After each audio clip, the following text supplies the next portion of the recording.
Well, I first came across Purfleet, it must be about 20 years ago, reading about them in the press. Used to take spare veg from the allotment when they were at St Anne's Fort. And then when I had some time, I volunteered um, back at, where are we, Pathway House, and did all sorts of jobs there, and then got involved with the food side of things. Food coming in and being stored. Um, and I enjoyed meeting the clients, meeting the staff, strong community spirit, and it became a privilege to be a part of the Purfleet team.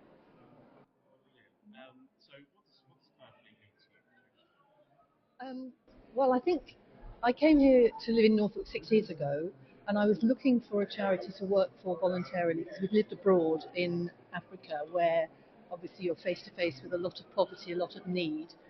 But coming back to Britain, we realised that that still exists here, albeit in a different form. So I was looking for something, and Purfleet always struck me as being the sort of charity that we would support had it been out there. Because it's not a case of just handing out charity, it's a case of, if you like, building independence and building in redundancy for Purfleet. The whole idea of Purfleet is that eventually people don't need them. So I was interested in being involved. So I got in on the Norfolk County volunteering site where they put volunteers together with organisations. And I volunteered for upcycling when the warehouse was going to be open. So they called me middle of the pandemic, once people could go back into social settings, and asked me if I would, in the meantime, the warehouse wasn't ready, but in the meantime, could I work in the kitchen? I said, I'll do whatever's needed.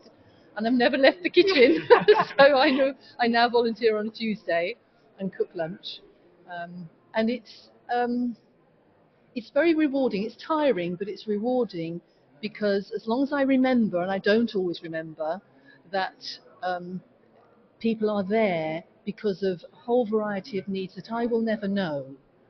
It's a bit like when you walk past somebody in the street, you have no idea what's going on behind the eyes and behind the visible sight of people.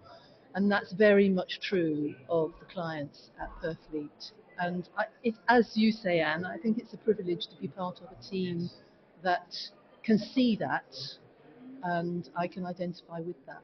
So I'm very glad to be part of it, even though I'm still in the kitchen, and I do enjoy it. So.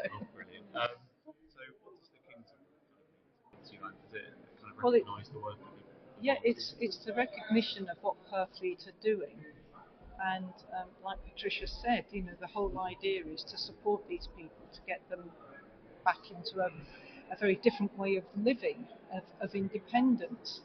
And since I've been at the social supermarket, I've been there, 2 years now, in a way it's incredibly sad that it's needed. Um, I'm there on a Tuesday, and we're usually so busy with people coming in needing that basket of groceries, which I believe is about 38% cheaper than anywhere else. Um, and that's really sad. But to have that acknowledged, I mean, in a way, I have to say I'd rather I wasn't doing that, and the supermarket wasn't there, the need. But there is, and I think um, to have, and I'm repeating myself, to have that acknowledged, respected, um, supporting what we're trying to do, it's such an honour, because this is a national award, and Purfleet are there receiving it. I think it's fantastic. It makes me very proud. It's a wonderful team. I mean, we had fun at Pathway House. We had a lot of fun because we're all there because we want to be there. And that's what's been acknowledged, I think. That people are willingly, happily, lovingly giving their time. And it's a great team. Yeah.